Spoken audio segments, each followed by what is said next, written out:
রান্নাবাটির পক্ষ থেকে সকল দর্শক বন্ধুদের স্বাগত জানিয়ে শুরু করছি আজকের রেসিপি।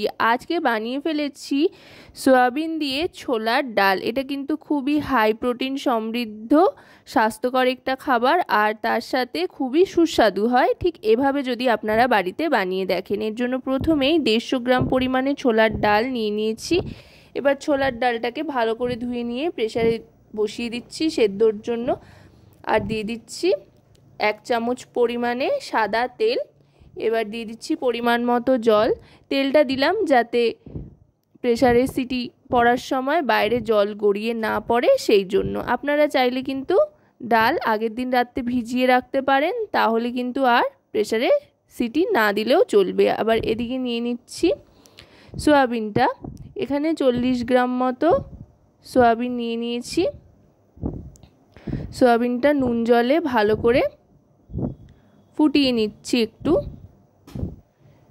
তারপরে ভালো করে জল নিংড়ে নিয়ে সয়াবিনের থেকে সাদা তেলে একটু ভেজে নিচ্ছি।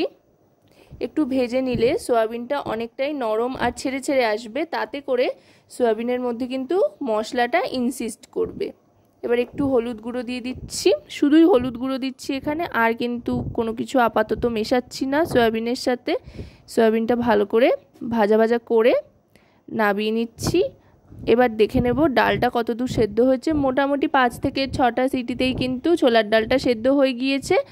আপনারা যেমন ধরনের বা যতটা পরিমাণে ডাল নেবেন তার উপরে নির্ভর করবে সেদ্ধ হওয়ার ব্যাপারটা। ডালের কোয়ালিটির ওপরেও কিন্তু সেদ্ধ হওয়ার বিষয়টা অনেকটা নির্ভর করে।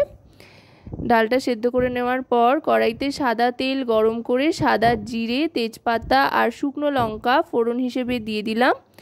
শুকনো লঙ্কা আর জিরেটা একটু ভাজা ভাজা হয়ে আসলেই তারপর এর মধ্যে দিয়ে দেব ডুমো ডুমো করে কেটে রাখা আলু। চাইলে কিন্তু আপনারা এই রেসিপিটা আলু ছাড়াও বানাতে পারেন, আবার আলু দিয়ে বানালে বেশ একটু ভালো হয়। আলু আসলে এমন একটা সবজি যে কোনো রেসিপিতেই দিলে তার স্বাদ বাড়ে বই কমে না। যাই হোক, আলুটা দিয়ে এবার একটু লালচে করে আলুটাকে ভেজে নিতে হবে। আলুটা ভাজতে ভাজতেই এর মধ্যে দিয়ে দিচ্ছি স্লাইস করে কেটে রাখা পেঁয়াজ কুচি। পেঁয়াজটাও আলুর সাথে ভালো করে ভেজে নেব। গ্যাসের ফ্লেমটা মিডিয়াম টু হাইতে রেখে কিন্তু আলু আর পেঁয়াজটাকে ভাজতে থাকতে হবে। আলু পেঁয়াজটা ভাজতে ভাজতেই এর মধ্যে দিয়ে দেব টমেটো বাটা, আদা বাটা আর রসুন বাটা। এখানে মাঝারি সাইজের 2টো টমেটো বেটে নিয়েছি, তার সাথে নিয়ে নিয়েছি আদা বাটা আর রসুন বাটা পরিমাণ মতো। এবার সমস্তটা ভালো করে কষিয়ে নেব।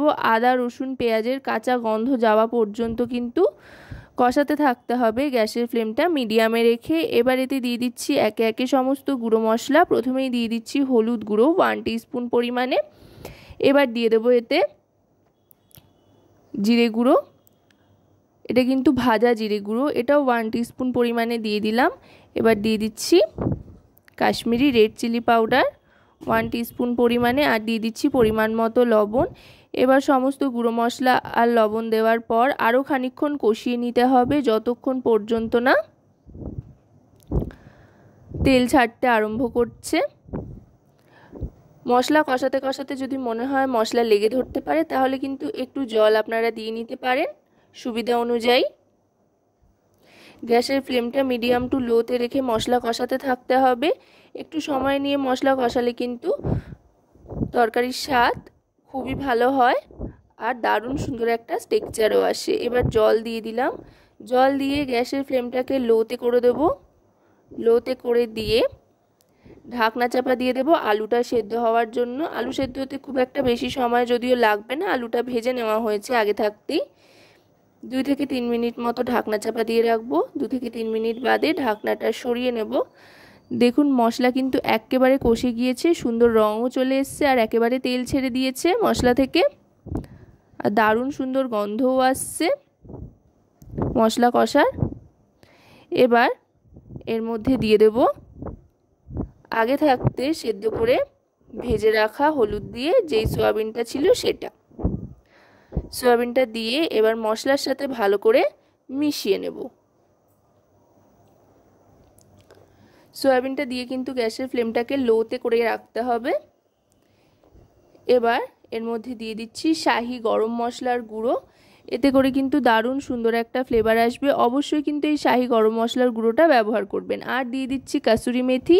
এতে করে কিন্তু একটা অনুষ্ঠান বাড়ির মতো ফ্লেভার চলে আসবে রেসিপিতে। সকলে কিন্তু চেয়ে চেয়ে খাবে এরমভাবে যদি বানান।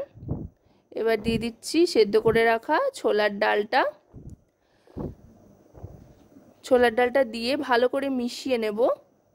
যতক্ষণ পর্যন্ত না জল অ্যাড করছি এর মধ্যে, ততক্ষণ পর্যন্ত কিন্তু গ্যাসের ফ্লেমটা লোতে রেখেই ভালো করে মিশিয়ে নিতে হবে সমস্তটা, আর রান্না করতে থাকতে হবে। এবার দিয়ে দিচ্ছি ঈষদুষ্ণ গরম জল। আপনারা যতটা গ্রেভি বানাতে চান সেই বুঝে ঈষদুষ্ণ গরম জলটা ব্যবহার করবেন। আশা করব রেসিপিটি আপনাদের ভালো লাগবে। ভালো লাগলে অবশ্যই রান্নাবাটি চ্যানেলটিকে সাবস্ক্রাইব করে লাইক শেয়ার কমেন্টের মাধ্যমে আমাদের পাশে থাকবেন, আর পাশে থাকা বেল আইকনটি অন করে দেবেন সবার আগে সমস্ত রান্নার নোটিফিকেশান পাওয়ার জন্য। আর যদি রেসিপিটি আপনারা আমাদের ফেসবুক পেজ থেকে দেখেন তো অবশ্যই রান্নাবাটি ফেসবুক পেজটিকে ফলো করার অনুরোধ রইল। দেখুন গ্রেভিটা কিন্তু ফুটতে আরম্ভ করেছে। এবার দিয়ে দিলাম পরিমাণ মতো চিনি। এতে করে স্বাদে একটা ব্যালেন্স আসবে। চিনিটা দিয়ে আরও খানিকক্ষণ ভালো করে ফুটিয়ে নিতে হবে।